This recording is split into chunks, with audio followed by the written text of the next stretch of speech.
In this video, we are going to talk about the expenses all rich people avoid.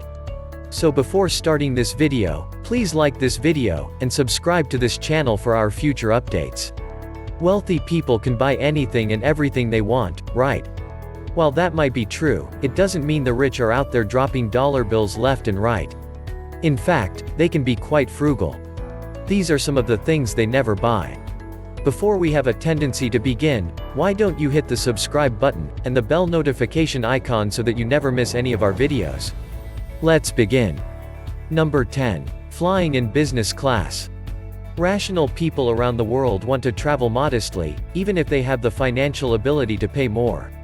For example, the founder of IKEA, Ingvar Kamprad, believes that flying business class is an unnecessary luxury. That's why all IKEA employees, despite their level, fly in economy class and stay in inexpensive hotels. However, many people with a moderate income are ready to overpay for a trip in business class, despite the fact that prices for air tickets continue to rise and business class tickets have seen the highest increases. In fact, thanks to the existence of expensive business class fares, airlines can keep affordable fares for economy class.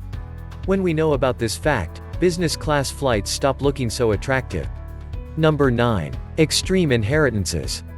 It's fantasy to think we can all leave a mountain of money to our children and grandchildren, so they don't have to budget as we did. But large inheritances are something rich people don't use their money for. Why? Well, Bill Gates and Mark Zuckerberg both said they want their children to find their way rather than relying on a handout, according to CNBC. Instead, both billionaires are giving significant portions of their fortunes to charity to help those who need it most. Number 8. TV channels and video games. Rich people didn't amass their fortune sitting around staring at a screen all day. That's why they don't waste money on jumbo TV packages or the latest video games.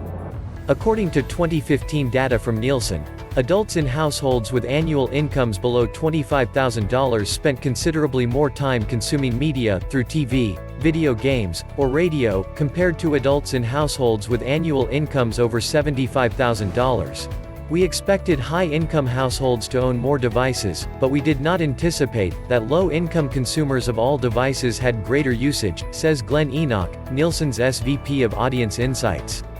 Thomas Corley, the author of Rich Habits, The Daily Success Habits of Wealthy Individuals, found that 67% of rich people say that they don't watch TV.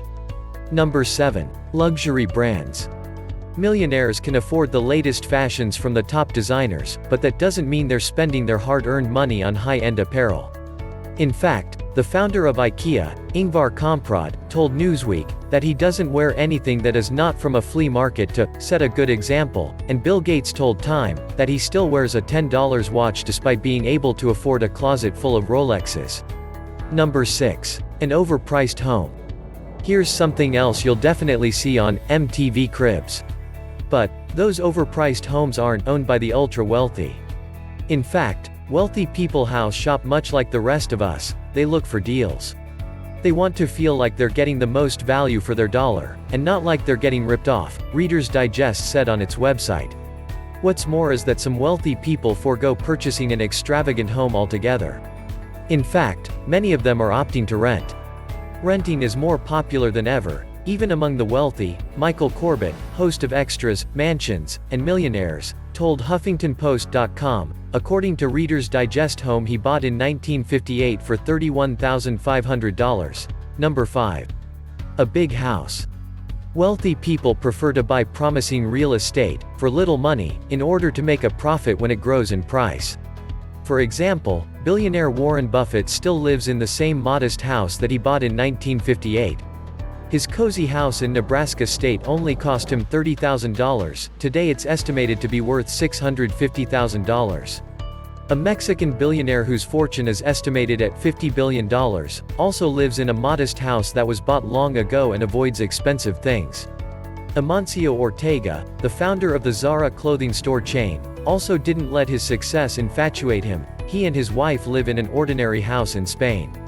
A professor at Stanford University, David Sheridan, who owns $1.3 billion in Google shares, once said in his interview, "These people who build houses with 13 bathrooms and so on, there's something wrong with them.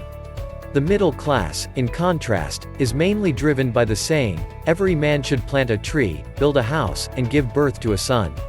That's why the life of many people starts to center around the construction of a big house, that sometimes doesn't stop until the kids grow up. It takes a lot of money, time, and energy, while the expenses for maintaining the house itself and its territory take a big part of their income. Number 4. Multiple credit cards. It's understandable that a wealthy person might not want to walk around with a ton of cash in their pocket. But don't think for a second that their wallet is filled with a credit card from every bank.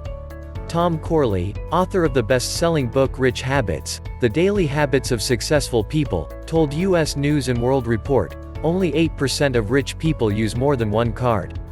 Meanwhile, 77% of poor people have multiple credit cards. With more cards, there are more fees to keep track of, more finance charges to accrue, and generally more opportunity to buy things you don't need. Number 3. Gambling. When was the last time you saw a wealthy person in line to purchase lottery tickets? You may be saying to yourself, well, that's because they don't need to. That's true, and, while it's possible for them to double their wealth doing so, most of them are totally against gambling. According to Reader's Digest, Warren Buffett says gambling is just a way for the government to prey on its citizens. A government shouldn't make it easy for people to take their social security checks and waste them pulling a handle, he said. Buffett even went so far as to install a slot machine in his home to teach his kids about the dangers of gambling. I could give my kids any allowance they wanted as long as it was in dimes. I mean, I had it all back by nightfall, he told shareholders at Berkshire Hathaway's 2007 annual meeting, according to CNBC's Warren Buffett archive. I thought it would be a good lesson for them. Number 2. Buying lots of toys for their kids. Successful people came to the conclusion that they could harm their children by buying toys in unlimited quantities. Research proves it too. 36 children were offered the chance to play for half an hour with 4 or 16 toys. It was found that the kids from the first group, the ones who had 4 toys, showed more creativity and came up with more interesting ideas using fewer objects. If parents spend time with their kids and pay more attention to them, they will develop faster than if they are simply playing with a lot of toys. At the same time, most parents admit that their kids are literally snowed under toys. Their stuffed toys are so big that they require a separate apartment, their amount of dolls is so big that they could build a doll army, there are so many Legos that it's possible to build a 2-story house out of them. Kids don't have time to dream, they have everything and all their wishes come true too quickly. That's the way parents show their love to their kids and give them the things they themselves didn't have in their childhood. Number 1. Stuff instead of experiences. Lots of people think spending money on stuff, i.e. material things, will bring them happiness. And it will, but only to a certain extent. We're not saying that you should never splurge. You just have to be smart about what you're splurging on. The wealthy know this, and that's why they spend their money on meaningful experiences, e.g. family vacations, instead of stuff, e.g. expensive sneakers. According to personal finance blog Money Crashers, research by happiness economists shows that people are usually happier when they spend their money on experiences rather than stuff.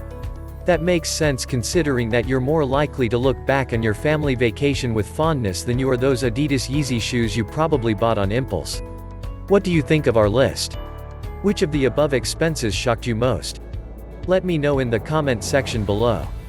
If you enjoy this video and want to hear from me again, be sure to hit that subscribe button before you go.